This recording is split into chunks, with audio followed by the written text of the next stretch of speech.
नमस्कार, take Marathi Raghu YouTube चॅनलमध्ये आपलं स्वागत आहे। पीक विमा भरपाई उद्यापासून शेतकऱ्यांच्या खात्यावरती जमा होणार। शेतकरी बांधवांसाठी अत्यंत महत्त्वाचे अपडेट आहे। जर तुम्ही उस्मानाबाद धाराशिव जिल्ह्यातील शेतकरी असाल तर तुमच्यासाठी आनंदाची बातमी आहे। खुद्द खासदार साहेबांनी या ठिकाणी ट्विटरच्या माध्यमातून माहिती दिलेली आहे। त्यांनी म्हटलं की धाराशिव जिल्ह्यातील शेतकऱ्यांसाठी आनंदाची बातमी। धाराशिव जिल्ह्यासाठी 263 कोटीचा पीक विमा भरपाई उद्यापासून वितरित होण्यास सुरुवात होणार आहे।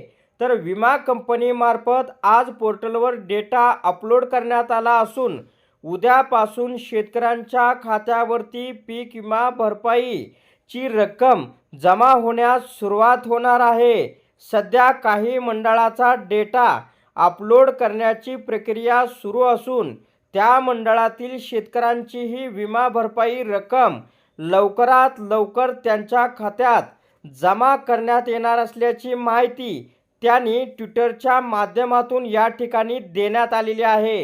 ही एक शेतकऱ्यांसाठी दिलासादायक आणि महत्त्वपूर्ण अपडेट आहे। लवकरच शेतकऱ्यांना या ठिकाणी उद्यापासून मोठा आर्थिक दिलासा मिळणार आहे। धन्यवाद।